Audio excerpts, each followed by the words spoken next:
हरि कृष्ण कहते हैं, धनार्जन इस तरह मत करो कि वहाँ पाप उत्पन्न हो, धन ही पाप का कारण बन जाए। खर्च भी इस तरह मत करो कि कर्ज में डूब जाओ, दर दर के भिखारी बन जाओ। इस तरह से मत खाओ कि बीमारी पैदा हो जाए, बीमारी का सामना करना पड़ जाए, रोग उत्पन्न हो जाए शरीर में। इस तरह की वाणी का प्रयोग मत करो कि क्लेश होने लगे, माहौल ही खराब हो जाए। इस तरह मत सोच विचार करो कि चिंता उत्पन्न हो जाए। उम्र का एक पड़ाव आते आते मनुष्य में यह समझदारी भी आ जानी चाहिए कि हर व्यक्ति उसका साथ नहीं छोड़ेगा, परंतु हर व्यक्ति उसको हमेशा पकड़े भी नहीं रहेगा। कौन तुम्हारे आसपास है और कौन सचमुच में तुम्हारे साथ है, इस अंतर को समझ लेना ही समझदारी है। दुनिया की चकाचौंध नजरों को आकर्षित करती है, लेकिन इससे अपनी नजर को अंधा मत होने दो। दौलत सिर्फ रहन सहन का तरीका बदल सकती है, बुद्धि और नीयत नहीं।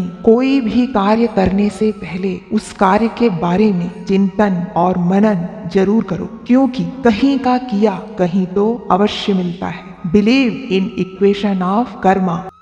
एक बार एक ऋषि गंगा नदी के किनारे बैठे हुए थे। वो देख रहे थे कि लोग बहुत दूर दूर से आते हैं अपने पाप धोने के लिए गंगा जी में स्नान करके। ऋषि सोचने लगे कि इस तरह तो गंगा जी भी इनके पाप मैल से मैली हो जाएंगी, और अपने इस प्रश्न का उत्तर जानने के लिए उन्होंने घोर तप किया और उनकी तपस्या से प्रसन्न होकर ईश्वर ने उन्हें दर्शन दिए। ईश्वर बोले, क्या प्रश्न है? ऋषि जी ने ईश्वर से अपना प्रश्न किया तो ईश्वर बोले, चलो गंगा जी से ही पूछ लेते हैं। वह गंगा जी के पास गए तो गंगा मैया बोली, आखिर मैं कैसे पापी हो सकती हूँ? मैं तो यह पाप समुद्र के पास समुद्र में भेज देती हूँ। ऋषि और भगवान फिर समुद्र के पास पहुँचे और यही प्रश्न किया तो समुद्र बोले, आखिर मैं पापी कैसे हो सकता हूँ? मैं तो यह पाप वाष्प बनाकर बादलों के पास भेज देता हूँ। ऋषि और भगवान बादलों के पास पहुँचे और उनसे भी यही प्रश्न पूछा। बादल बोला, मैं कैसे पापी हो सकता हूँ? मैं तो यह पाप वर्षा बना करके धरती के पास पुनः धरती पर ही भेज देता हूँ। अर्थात हमारे पाप कहीं नहीं जाते, वो एक दिन लौटकर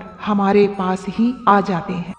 हरि कृष्ण कहते हैं, तुम्हारे अच्छे कर्मों का फल शायद बांट भी सकते हो, लेकिन बुरे कर्मों का फल तुम्हें स्वयं ही भुगतना होगा। इस संसार में तुम्हारे बाद कुछ भी बचा नहीं रहता। बची रहती है तो बस तुम्हारे कर्मों की कहानियां, क्योंकि यह तुम्हारे किए गए कर्मों की मेहनत की कहानी है। यह जिंदगी भर साथ तो रहेगी ही रहेगी, जिंदगी के बाद भी रहेगी। हरि कृष्ण कहते हैं, स्मरण रखो, विरासत में बाप की गद्दी मिलती है, बाप की बुद्धि नहीं। कोई भी व्यक्ति जन्मजात सुर या असुर नहीं होता, उसे सुर या असुर उसके कर्म, चरित्र और प्रवृत्तियां बनाती हैं। जिस प्रकार वृक्ष पर उगने वाले फूल या फल आवश्यक नहीं उसी रंग के हों, उसी आकार के हों जिस रंग का वृक्ष है, उसी प्रकार आवश्यक नहीं कि हर पिता का पुत्र कर्म में, चरित्र में, प्रवृत्ति में अपने पिता के समान हो। यदि कोई